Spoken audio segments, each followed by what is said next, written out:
Ladies and gentlemen, welcome to this special edition of Industry Insights here on EBNet Stream, where today we are going to be unpacking the Responsible Investment in South Africa report called for by the Principles for Responsible Investing and researched by Krutham.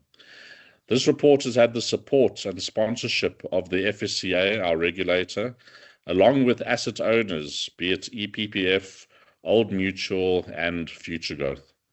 And I'm delighted to be joined today by one of the media sponsors that have gotten behind this report, that being Sanlam Corporate.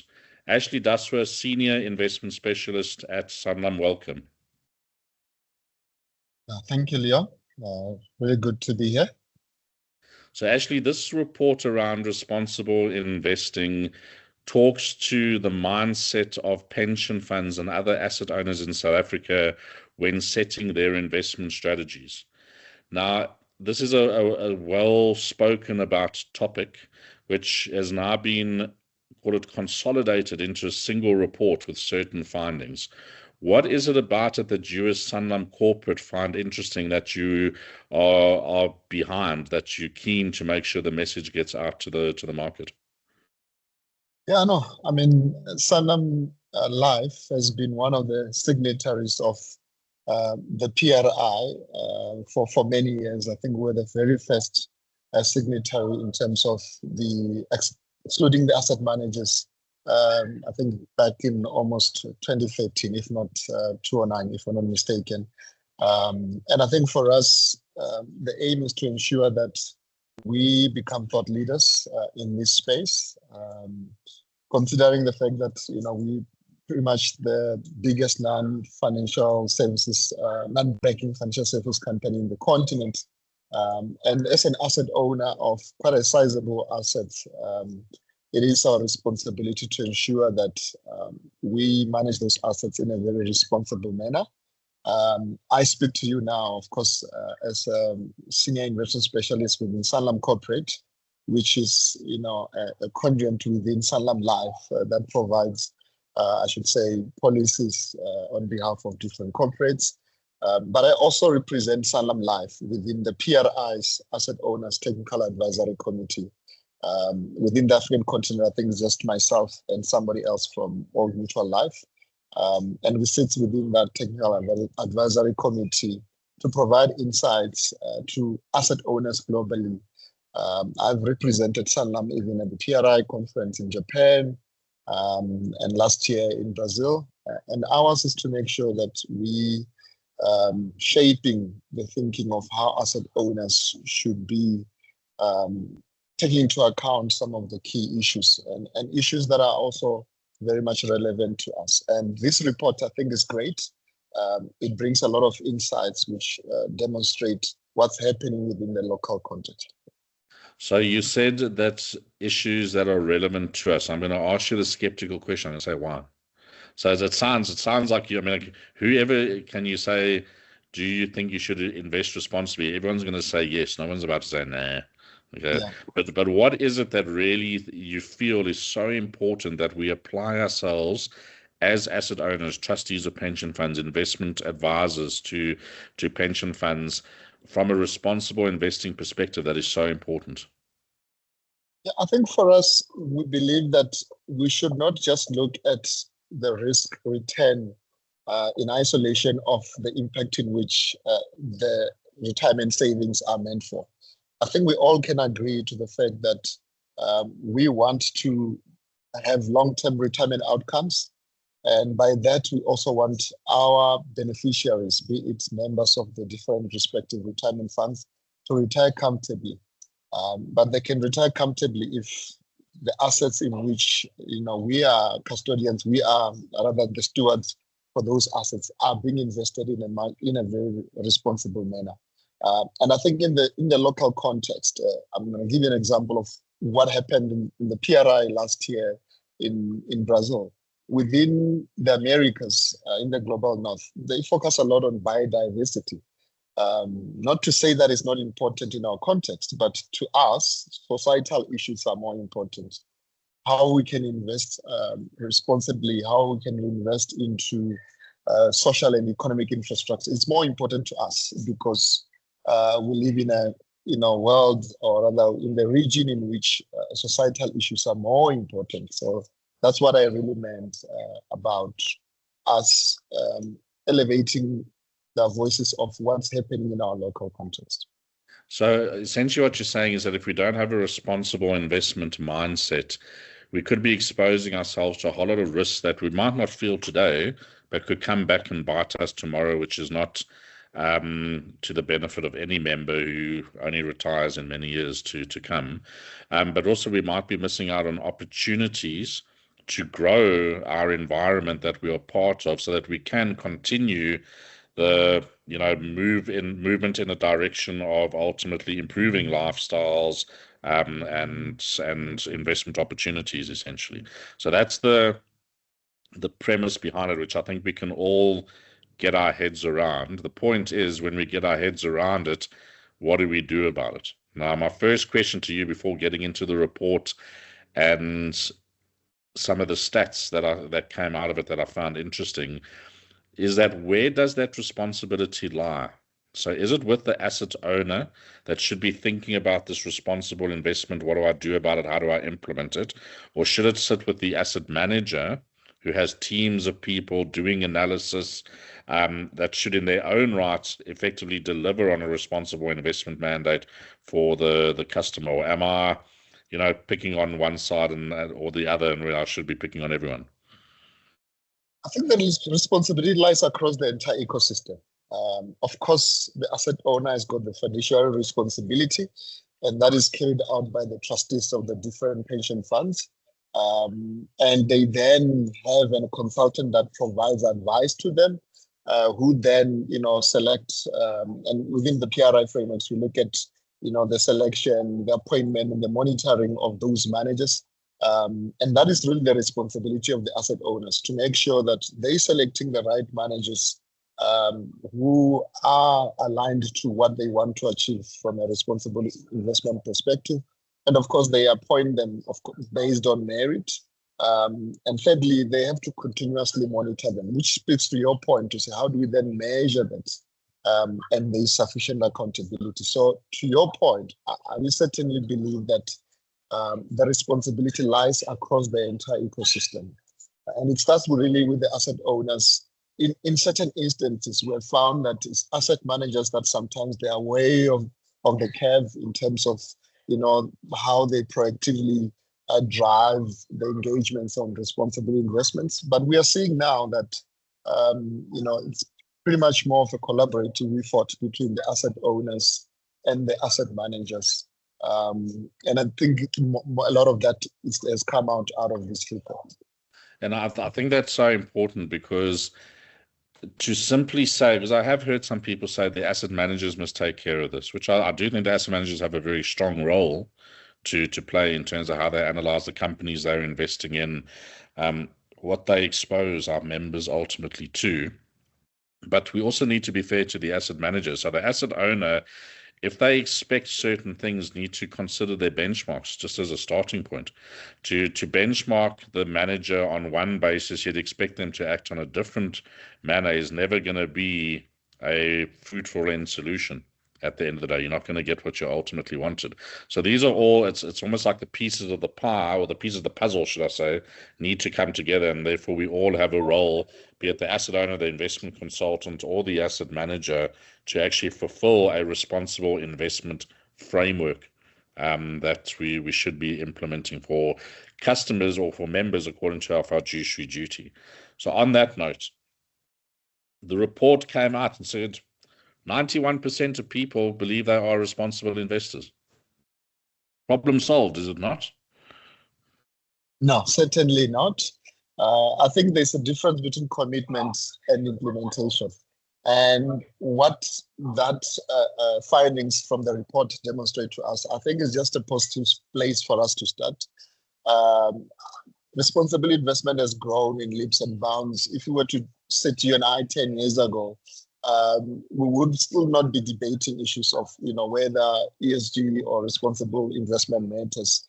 But I think today, most of the funds, they do recognize these issues relating to governance, to climate risk, to social stability, and long-term sustainability for the benefit of the members' outcome. So I think it's not just about saying that this is the number that we have, but this just demonstrates that there should be the next challenge for implementation. And I think it's important to also highlight that the trustees of pension funds, who could have been the respondents of this report, they grappling multiple issues within the governance structures.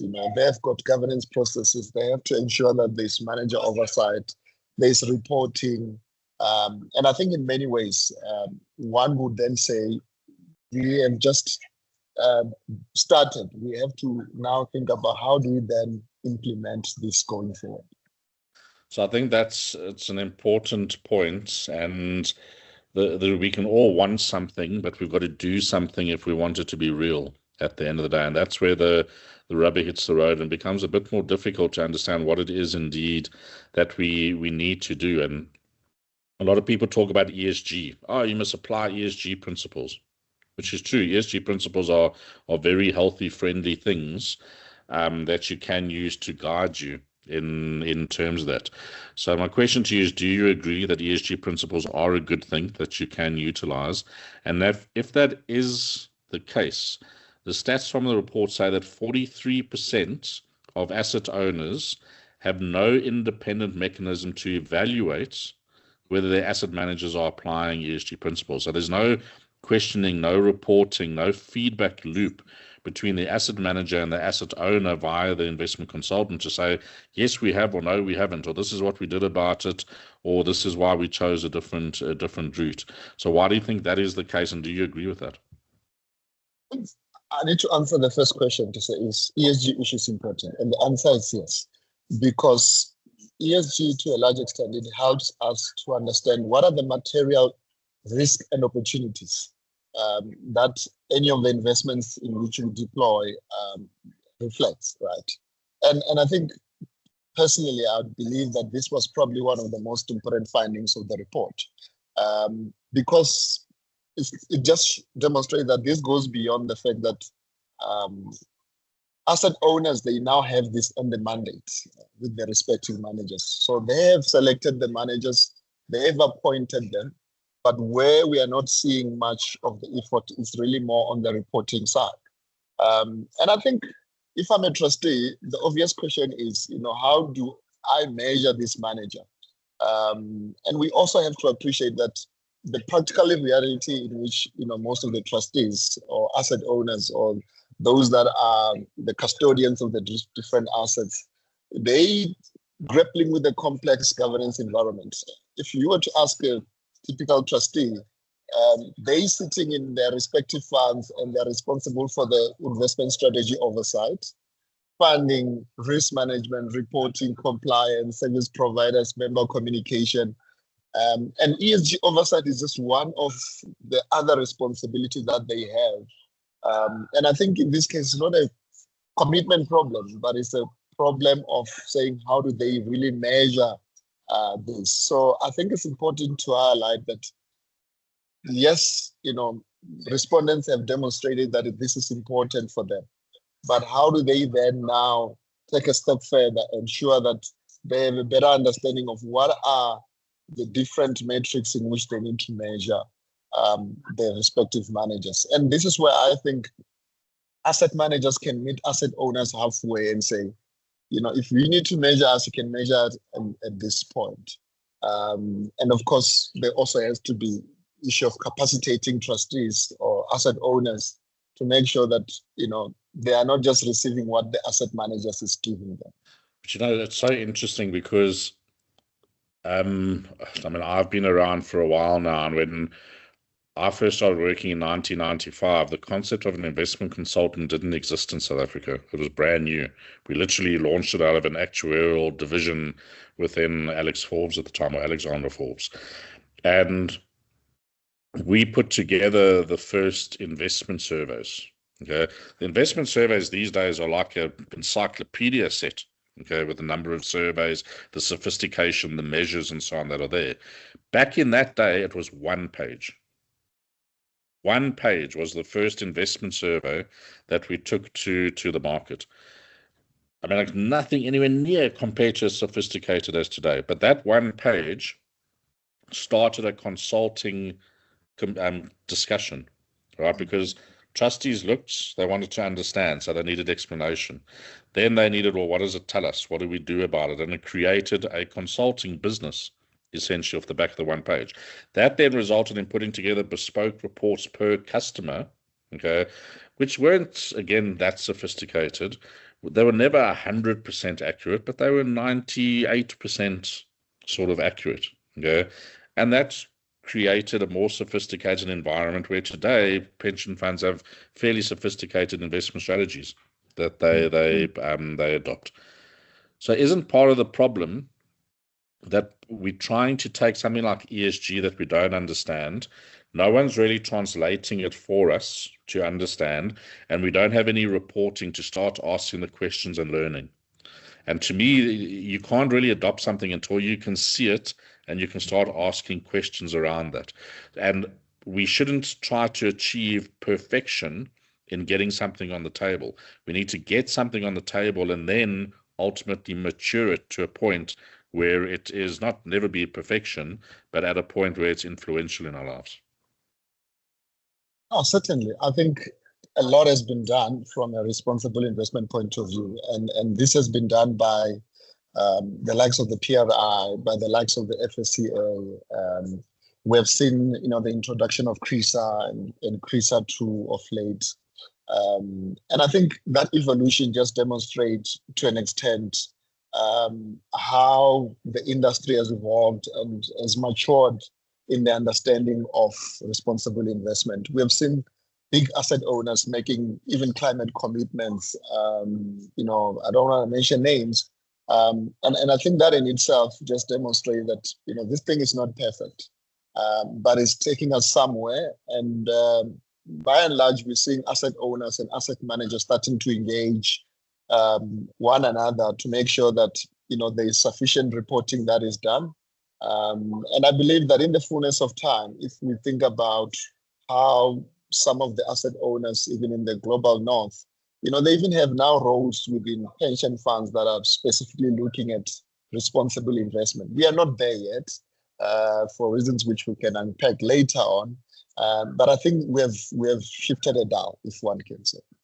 EBNet is proud to bring you top quality content from experts across the financial services industry in South Africa and internationally, all for free.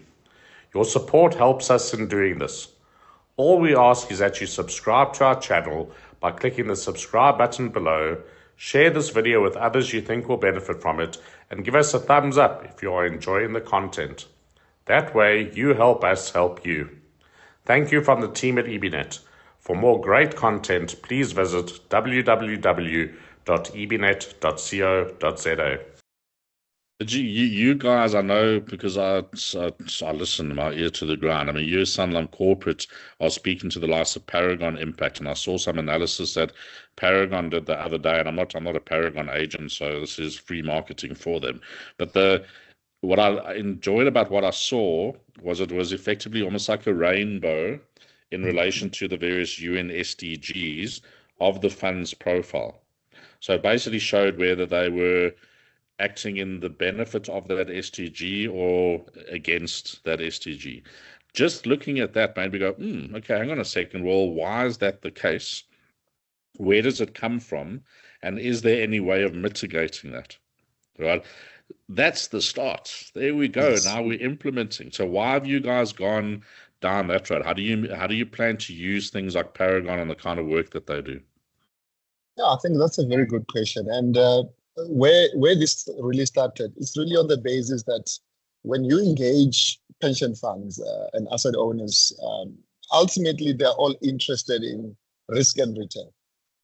But we realize that there's also the third element, which is the impact part of it. So to say, if you're looking at a portfolio, we can demonstrate the risk and return profiles of it, but to what extent can we now measure the impact in which it's contributing or detracting, depending on the different asset classes. So we've looked at different pension funds. We have engaged clients who said, we are a big multinational pension fund.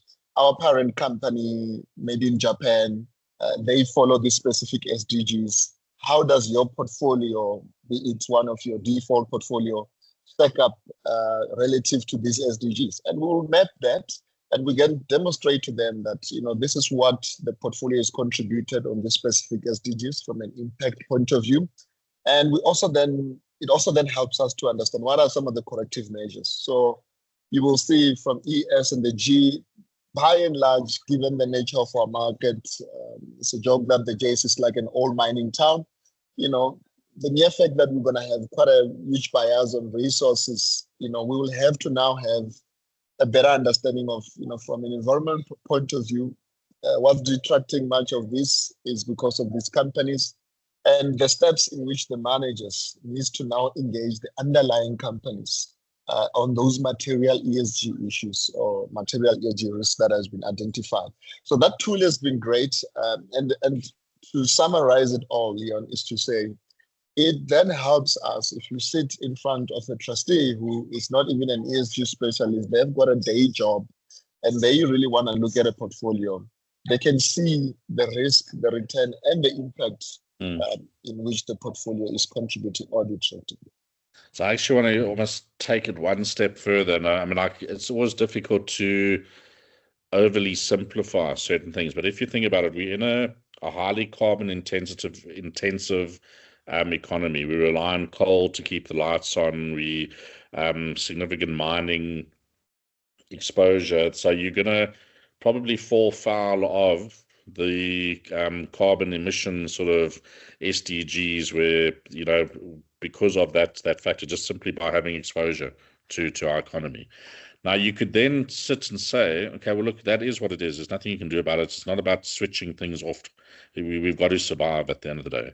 But maybe you can then set yourself an impact mandate on the private market side where you invest in renewable energy so that over time, the one offsets the other and helps the transition actually take place, rather than blindly just say, you know what, on private markets, I'm going to invest in data centers, which is going to be even more intensive. And if it gets overly so, everything will just collapse, and then you don't get any value. Now, that's a very simplified example, but it allows that thinking to actually come to the fore. It allows you as a trustee to then be empowered to say, okay, let's look at that, or let's consider that. What options are there in those spaces? And that's a responsible investing framework. It's exactly what it ultimately is.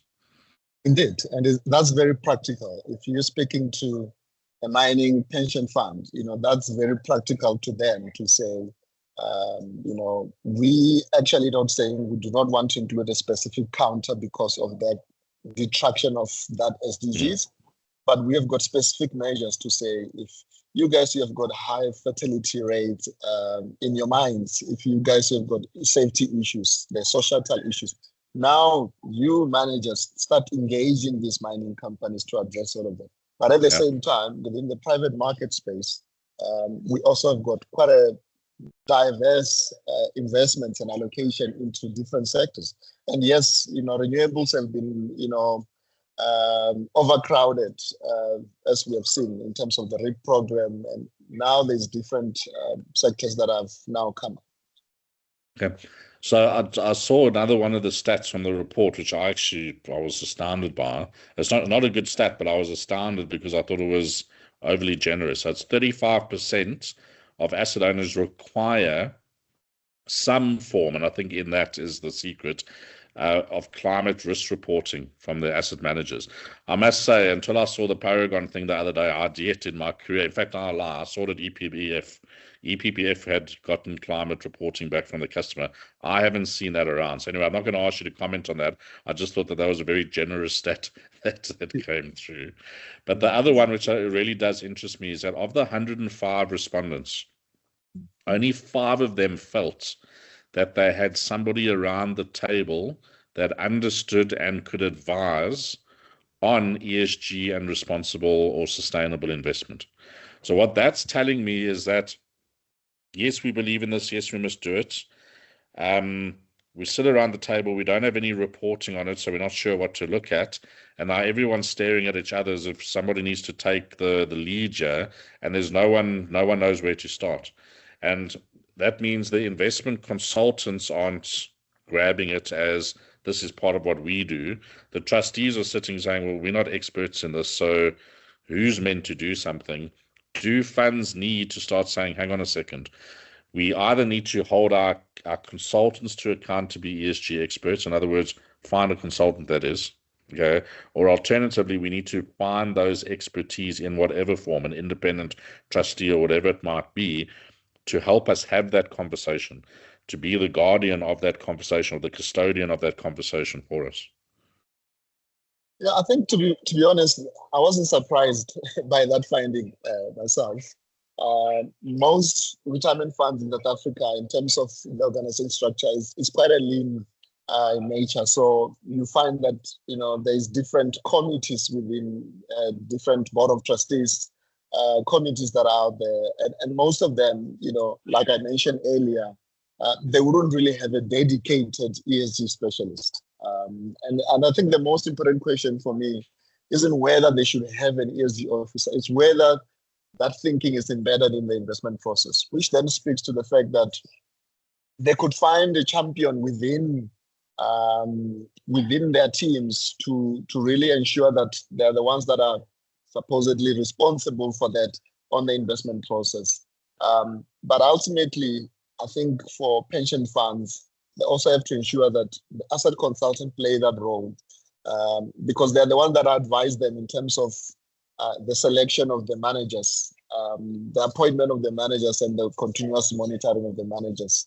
And I did highlight earlier that trustees are grappling with many other issues, and investment strategy, ESG is just a subset of that investment strategy. Because there's portfolio construction, there's managers, there's risk management, and I think it's really something that one can sympathize with, principal officers and trustees, because this is a governance burden that they have to deal with. But I would certainly believe that if asset consultants can pretty much take much of that role, and within the board of trustees, there's somebody who champions that function. Bearing in mind that consultants, they have to be changed almost every 5 years as well. So that becomes part of their process. So is the trustees, they also then get changed. But that now can be embedded within the governance structures. I really think that would encourage trustees to almost consider themselves like a sports team, or let's take a football team. So back in the 80s, 90s, most English football teams were all a bunch of Englishmen, and they had like the one foreigner on the side that was allowed to come and play for them. And then the game matured over time until you had Pep Guardiola coming along and playing a whole different way of football, playing out from the back and using space and all things that I don't fully understand. And teams had to adapt. They had to say, hang on a second, Joe. The old swashbuckling English way of it, just knock the guy over and run through them, is not going to work any longer. We need a bit more finesse. We need guys to be able to read the game. So you've had to now change your strategy and the architects of who's going to deliver that strategy. You can't just expect to put square pegs in round holes kind of thing. So funds need to sit down and say, what skills do we need in order to be able to be the most effective on the current way of playing, which is more now thought through and matured and so on, and then get those skills around the table. And it doesn't need to be just the trustees. It's also the consultants. The consultants are part of that entire setup ultimately for them. And I'm not convinced. I think part of the we believe versus we do is because we're still acting in the way we always did before, because we haven't consciously said, hang on a second, we need to create the catalyst, like reporting, like the experts around the table. And that's how you then move forward on these things. Yeah, 100%. I think there's a need for, and the call for action rather is the need for change of ways of working. Also being mindful of their other commitments within the fund. So I fully agree with you. So, interesting one. 58% of asset owners don't report any ESG metrics to their beneficiaries, so to the members. Now, I always think to myself, if the trustees are struggling to grapple with it, is it worthwhile reporting to the members, yes or no? And I'm actually not going to give an opinion on that because I don't have a good one. So what is your view on that? Should they be reporting to members? Certainly. I mean, they are there in the best interest of the members. And you and I are sitting here as stewards of the hardworking South Africans who do not want to just see the risk and the return. They want to see to what extent are these assets managed in a responsible manner, and is there any long-term sustainability within those funds? So I think that's one of the findings of the report, which certainly demonstrate that there is a greater need in which this information is to trickle down beyond the boardrooms where the trustees are and engaging with the asset managers and asset consultants. But it needs to reach a member of the fund, if it's a fund that deals with people who are working in shopping centers. It has to reach with the employee who's a cashier at ShopRite, who knows that much of their contribution to their retirement savings is not just growing when they see on their investment statement, but it's also contributing to specific societal issues. So now I keep on saying this over and over, and one day I'm going to win a Nobel Peace Prize for it, I'm convinced, or just a Nobel Prize, not a Peace Prize. We got to look at the assets and the liabilities. Okay, so you can grow your members' assets as much as you like, but if you let the liability side, the affordability in retirement, just go wild, it just means you need to grow it even more. So part of your contribution back to society, developing society, is about having a functioning what's the right word? Strong economy. That inflation is kept in check. That the cost of healthcare that is there, that the government can also support from their side in terms of certain basic services. If you don't contribute towards that and that doesn't work, well, now you're paying for private security, you're paying for private healthcare. It just means you now need to save more. So you can't look at just the one side of the equation. Every member is an asset and liability. And when you invest, you've got to invest for the assets and the liabilities. And you can have an equal effect on both sides. Whether it's equal or just material on both sides, you can have a material effect on both sides of the equation. Yeah, I hope one day you win that Nobel Prize, Leon, because those are the realities indeed. In which we should look at it just beyond the risk and the return, but also be mindful of those dynamics of the both assets and liabilities. Yeah, so we often talk about responsible investing. We talk about the managers, how we mandate those managers. A lot of people say that there are ESG metrics within their mandates, or not metrics, ESG requirements within their mandates, so they're asset managers, but they aren't really monitoring it and so on. But it's often between the asset owner and the asset manager. Now, the asset owner can also implement responsible investment in other ways. For instance, and the one way that I want to close today on is that, and we can utilize different terms, but either a development mandate or an impact type mandate, where you're specifically trying to achieve a specific impact off the back of your investment without giving away returns at the end of the day. And that can be achieved, I suppose, largely through private markets, where we're very underrepresented as South African investors, or at least pension fund investors. But it can also even be done in the listed space, but it's just a little bit easier across the private market space. There's a broader range of opportunities there. So I think the stats says 66% of funds, which again I found quite interesting, have a development mandate of some kind, but only 20% have an explicit one. So it's like only 20% really know what they're trying to achieve with that. So maybe just unpack what is the beauty of having a development mandate or mindset or impact mandate for a fund, and what can you ultimately achieve by investing 5, 10, 15% in something like that. Yeah, I think that's one of the very interesting findings, which really demonstrate that asset owners should recognize that, sustainable investing is really about creating long-term value.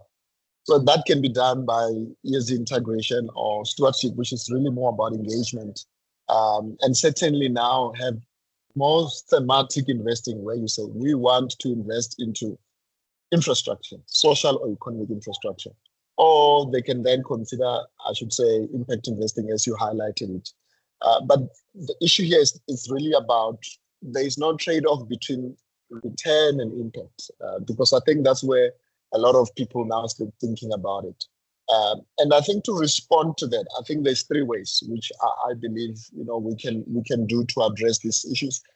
Firstly, I think asset owners need to be very explicit in terms of these frameworks that they can put in place. So it's not just about making broad statement and say we want to fund education, all right, or we want to fund infrastructure. I mean, there's wide varieties of there's social infrastructure, there's economic infrastructure. So I think it's important that trustees they should be able to create those frameworks that speaks directly to what they want to achieve. Because if you do not define it properly, you're gonna fall into the situation where you probably unable even to measure that. And I think secondly, we have seen the public-private partnerships in many ways. The dams, the renewable energy programs. Train as an example, it's also one of those examples that are there.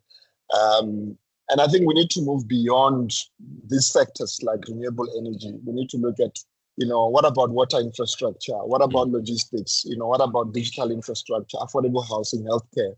And those are things that should be within that framework, which asset owners should be at a point where they can, I should say, define. And I think the third part of it, which is quite interesting, because if you're not aware, for the past 2 days, there's Infrastructure South Africa hosting the Infrastructure Symposium in Cape Town. And there's a lot of commitments of 2 trillion rand that is coming to infrastructure. But there's issues that we all need to be aware of, is to say there's no strong deal mechanism. In as much as there's allocation in which can go into private markets, which retirement funds are contributing, but there's issues relating to liquidity constraints, governance requirements, due diligence, valuation complexity. You have had a whole webinar around those issues.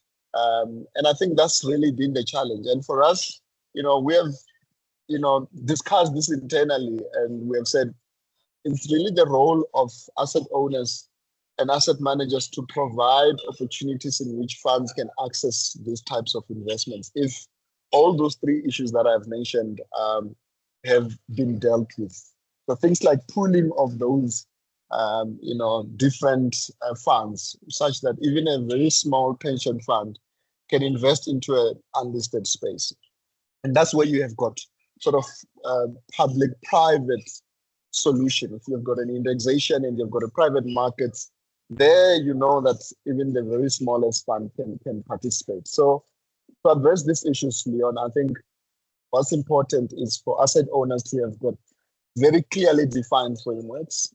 And secondly, they also look at a broad range of, I should say, developmental types of investments that they can invest in. And thirdly, is the responsibility of regulators and government to make sure that all these issues that are within the deal pipelines perspective, because the issue is not that we don't have deals, but do we have bankable deals in which private markets can invest in, retirement funds can invest in. And if those issues are resolved, I think we will see a lot of movement, particularly on the infrastructure side, which has got incremental effect even from into economic growth. Actually, it also requires a little bit of faith, I suppose, because in choosing a development mandate or an impact mandate and investing in the likes of private markets, there are risks. We all know the risks. It's one of the strangest places. We always talk about risks immediately on private markets rather than talking about the opportunity and then dealing with the risks. It's almost like we built the barriers to try to stop us from even thinking about it. But if you're investing in any new opportunities that have the benefit of broader societal impact and so on, there's going to be a risk of failure. Okay, there's going to be a risk of illiquidity or whatever it might be.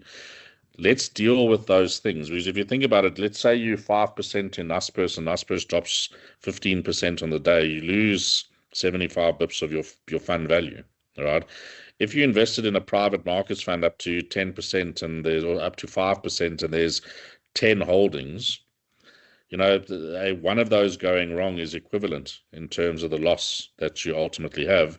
And hopefully 7 out of 10 go really well to offset that. And you just got to see it in that mindset as well. Why? Because there should be demand. Because as a society, we are having to create an economy to serve our population, which we never did before.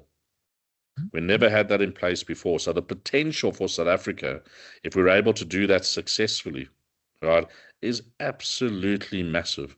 But it takes a little bit of a leap of faith. And yes, there's a little bit of a risk, but we can manage those risks ultimately through the responsible investment type frameworks. No, I agree. And I think if we really get this right, retirement capital can really move a dial in South Africa. We live in this vicious cycle of low savings, low weak economic growth, high employment.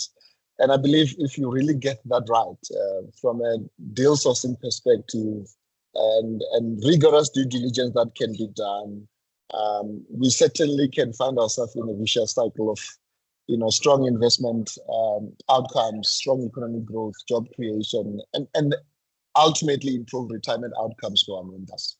100% right. Ashley Dusford, thank you so much for joining me to unpack the report in a little bit more detail, and a very big thanks for getting behind this report so that we can bring it to our community and hopefully allow them to understand it a bit better and take action off the back of that. And congrats with what you're doing with Paragon in terms of the reporting. I think that is a catalyst for making all of this possible at the end of the day. So thanks again for all of that, and we wish you all the best in those endeavors. Thank you so much, Leon. Have a good one. Bye-bye. The best. Cheers, then.